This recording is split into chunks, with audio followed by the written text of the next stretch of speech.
My son and I often play games. He's 5 years old, so our games can range from pirate battles in the middle of the ocean to simple board games like Snakes and Ladders.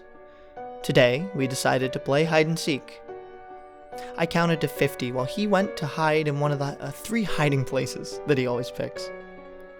"Ready or not, here I come," I called as I slowly made my way to the sofa. I looked down, and there he was, 2 little feet sticking out from behind the sofa, accompanied by muffled laughter. "Oh, I can't find you anywhere," I explained, knowing that the idea that he'd hidden well would cause him to jump out of his hiding place in excitement. "Ah, right," I said. "Okay, time for bed, buddy." As I tucked my son into bed and kissed him goodnight, a small figure appeared at the bedroom door.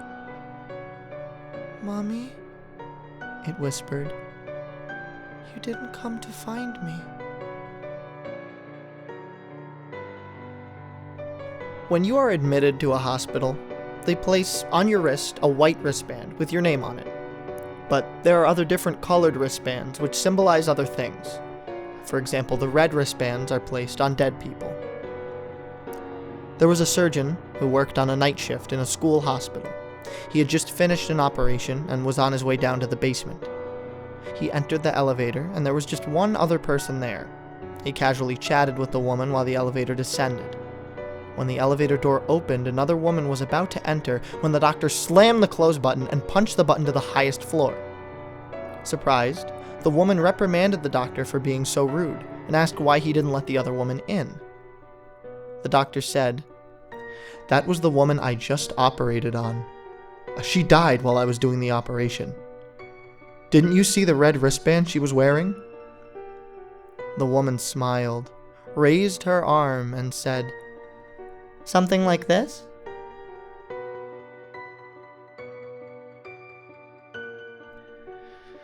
I'm very worried about my son. More than worried at this point. Terrified. His behavior these past few weeks is not normal. Not healthy. Makes me think there's something wrong. At first, he would just come and stand at the doorway. He did this at night, just before I'd be ready to fall asleep. I'd roll over to turn off the lamp, and he'd be standing there in the doorway. I used to try to speak to him. I don't do that no more. He never has answered me. He just stares. A couple of days ago, he graduated from standing in the doorway to coming in and sitting on the bed. He still doesn't speak. I've asked him what he wants. I've asked him if anything is bothering him. It's not like him to be so quiet. He usually waits until my wife's asleep. And that's the part that gets me. She always falls asleep before me, and he has never come in when she's awake. But then, she's never hand in this. If something doesn't change soon, I don't know what I'm gonna do. I'm starting to feel like he knows I'm the one who killed him.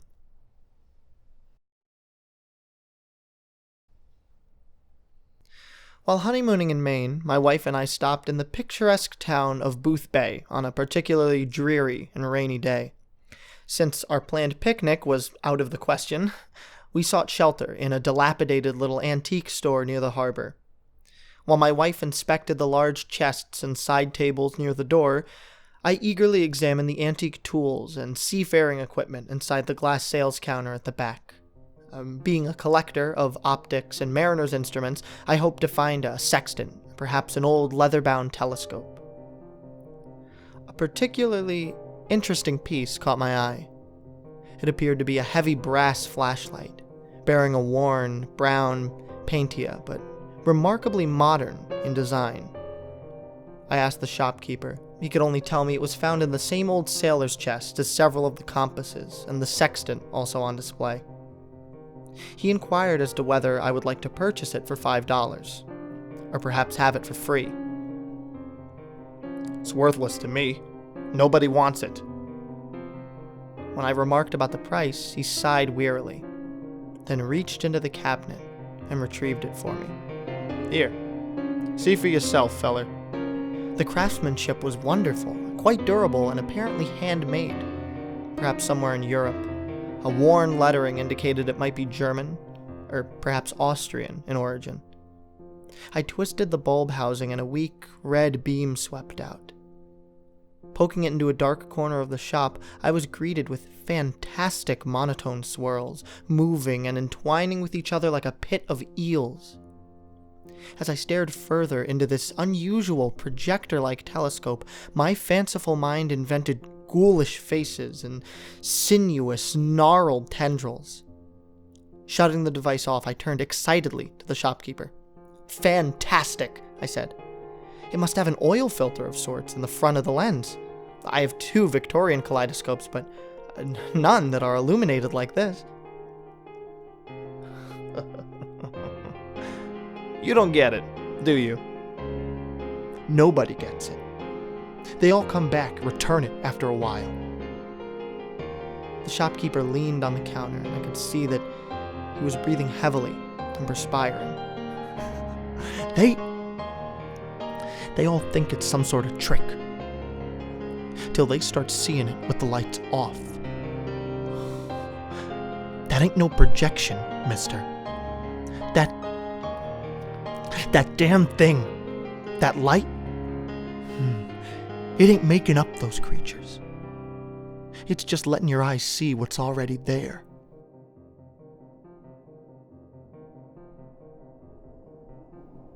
Coffins used to be built with holes in them, attached to 6 feet of copper tubing and a bell. The tubing would allow air for victims buried under the mistaken impression that they were dead. In a certain small town, Harold, the local gravedigger, upon hearing a bell one night, went to go see if it was children pretending to be spirits. Sometimes it was also the wind. This time, it wasn't either. A voice from below begged and pleaded to be unburied. Are you Sarah O'Bannon? Harold asked.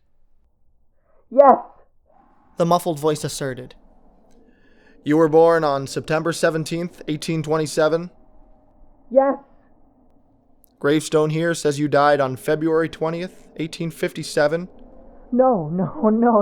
I'm alive. It was a mistake. Dig me up. Set me free. Sorry about this, ma'am, Harold said, stepping on the bell to silence it and plugging up the copper tube with dirt. But this is August. Whatever you are down there, you sure as hell ain't alive no more. And you ain't coming up. You are excited for this day. I mean, you should be after all. You've been working hard. You deserve to have some fun. And for tonight, you planned a movie night with a couple of old friends. Horror movies, as was customary since your younger days. You all watched with wide eyes and shaking hands, while cracking jokes and denying feeling any fear. Nobody wants to be a wimp, right? It was around 4 a.m. when the last movie stopped, and everyone headed home, leaving you all alone. You jumped at the creaks and moans, which seemed much more noticeable after the night of ghosts and gore. Eventually, you decided to go to bed, but not before one last trip to the bathroom. The walk seemed long and daunting, as it always does after a night of scares. You kept looking back, checking for something lurking in the shadows. You knew you were acting ridiculous, but the feeling seemed to linger. Not even sleep would calm your mind. You tossed, turned, and mumbled all throughout the night. No sense in denying it. I know you did. I saw you.